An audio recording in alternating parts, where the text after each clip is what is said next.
Bayonetta 1 and 2 on the Nintendo Switch may be the most obvious purchase ever. Bringing together what might be two of the best action games of all time into one package, with the added ability of being able to play both these games on the go, is as much of a selling point as you really need. But sadly, thanks to a confluence of bad circumstances and poor timing, the Bayonetta series has never received the kind of mainstream and widespread recognition and success it deserves, meaning that on the Switch, for many, it's less a matter of buying a package that represents two games that are the peak of the genre, and more a question of wondering what exactly it is that you're spending money on. In a sense, that is what represents the biggest opportunity for this new release. It represents Bayonetta's most obvious chance to break out. The Switch as a console is straight fire right now, and games on it are selling in ridiculous numbers, and there is an unspoken hope that Platinum's stylish character action games can benefit from that tidal wave as well, by selling to old and new players alike. If you're one of those old players, you can quit this review right now. There's nothing that needs to be said here, except that this release includes two fantastic games for the price of one, with Bayonetta 1 running the best it ever has on console, and Bayonetta 2 running the best it ever has, period. Throw in some added perks such as the ability to be able to play them portably, and some token amiibo functionality, and you have what's possibly the definitive edition for the entire series so far. If you're a newcomer, you might need some convincing. Once you're on board, you're in for a hell of a ride. Incredibly stylish, hugely addictive, and giving players a thrill and a rush unlike anything that other games can manage, the Bayonetta games are the action game genre at its peak.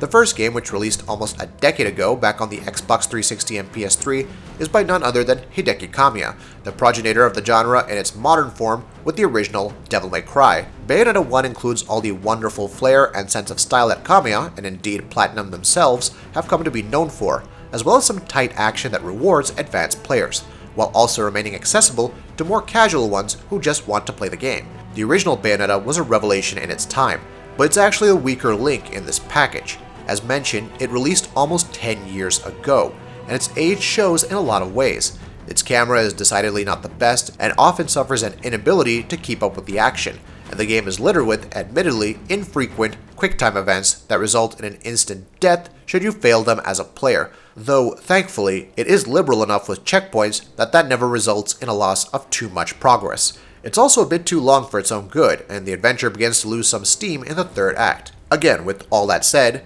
Bayonetta is still an incredible game that has some delicious encounter design, and utterly fantastic action gameplay, and combos that feel glorious to pull off at all times. It is a game that never forces you to invest any more time and effort into it than you want to, but thanks to a score attack style scoring and grading system, dangles the possibility of you learning its intricacies to truly master its genre-defining gameplay. On the Switch, the game runs in 720p undocked and docked, which might seem disappointing, but is more than made up for by the fact that the game manages the hitherto unprecedented act of more or less maintaining a steady 60 frames per second throughout. I say mostly because I feel like there may have been some slowdown in some areas, but I can't quite be sure, so better to be safe than sorry. Then there is Bayonetta 2. When I first reviewed this game all the way back in 2014, I called it the greatest action game of all time, and that's an opinion I stand by 4 years later. There's literally nothing like Bayonetta 2. It trims away all of the faff and the fat from the first game, making for a leaner and meaner game with a laser-sharp focus on finely honed mechanics. The QTEs are gone, the pacing is tightened up, and Witch Time, which you can activate with a perfect dodge and which slows time down around Bayonetta, letting her dish out lethal amounts of damage, remains the most satisfying move to pull off in an action game. Bayonetta 2 also greatly benefits from the absurdly ridiculous amount of escalation and spectacle it packs. The game starts with a scenario that would represent a final boss in most games, and then only goes up from there.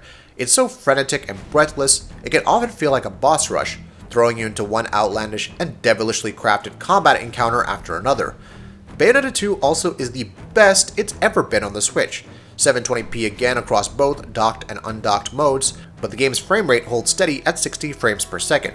Curiously enough, I may have run into fewer drops for Bayonetta 2 than the first game, which the Wii U version of the game famously failed to hit 60 FPS a lot of times. Just seeing this game with its fluid action and frenetic pace run at a blistering and steady frame rate is a treat, and it's almost enough to justify this entire package's existence all on its own. Thankfully, there are far more reasons for you to dig into Bayonetta 1 and 2 on the Switch than just that.